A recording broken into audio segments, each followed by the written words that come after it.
Handle more business.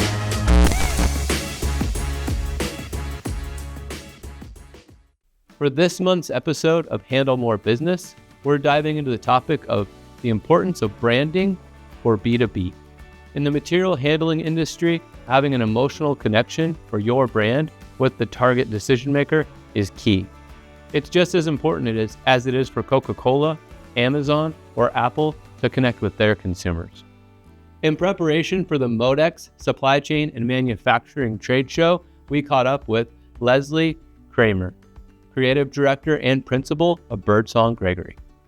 Hello, this is Kirsten from MPC. I'm here at ShowPro in preparation for MODEX 2026. I'm joined with Leslie Kraemer of Birdsong Gregory. She's a branding expert. We just heard you give a really good presentation on branding and that importance, especially for exhibitors as they're looking to come to MODEX and present their best efforts for marketing at the event.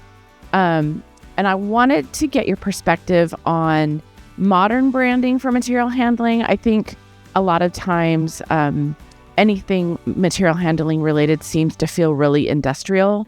And how can brands today implement more modern strategies into their trade show planning?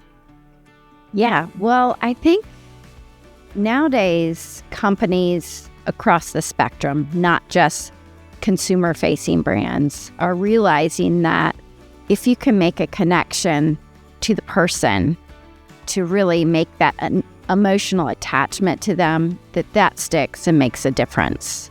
So, in the past, perhaps the perception was, I'm not a consumer-facing brand, I'm not Coke or Pepsi or Apple, so those attributes don't apply to selling pallets or racks or software or technology, because this is a business exchange and I need to be prim and proper and have a business conversation. But what we really know is that we're just people and you're selling products and services to other people.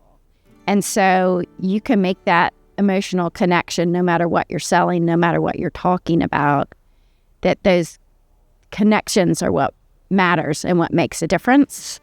And so use that in B2B communications, in industrial, and anything you think is, boring or analog. That's your opportunity to shine and be the most different.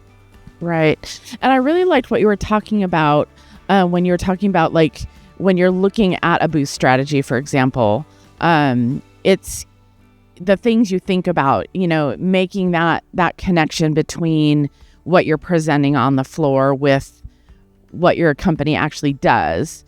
Can you talk a little bit more about that, some of the principles you were presenting earlier? Yeah, so we talked about a few design principles to think about in your trade show experience. The first one being prioritize the important. So we know that as marketers, there's often a lot of things that you want to communicate very quickly to your audience, but when you throw it all out there at once, oftentimes nothing sticks because it's too much to consume. So you want to feed your audience in little sound bites or little visual bites.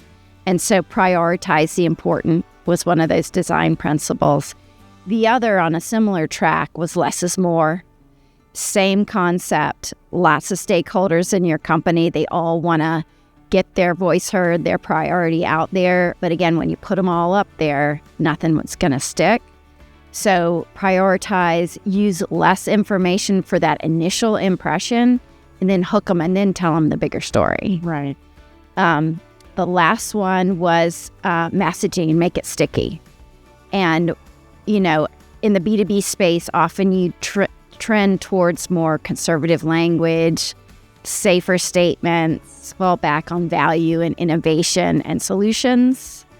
But when you take a step away from that and come at it in a different perspective, maybe touch on audience pain points or just something new and fresh, oftentimes that sticks a lot better.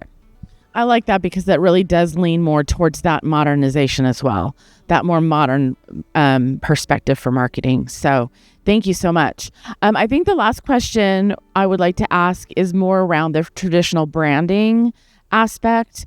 And I think a lot of times companies, smaller companies in particular, when they approach branding, they approach it from, oh, we'll just, hire a freelancer to make a logo pretty inexpensively. And then they kind of just don't learn how to connect all of those elements together.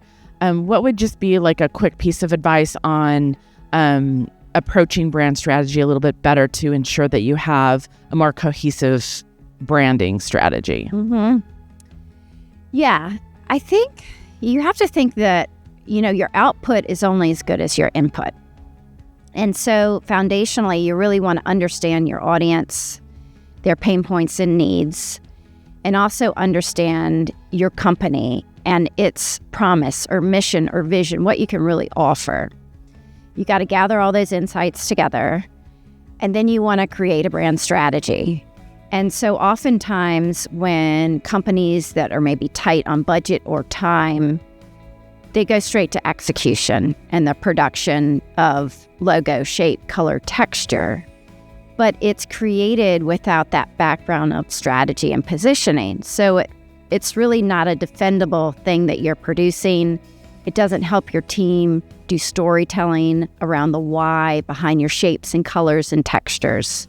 So there are certainly more quicker or, kind of budget conscious ways to execute, but ultimately they may not be as long lasting because they're not backed by sound strategy and positioning. And so they're harder to reinforce and really help your teams engage because there's no story behind them. Great. Yeah, I like that. I agree.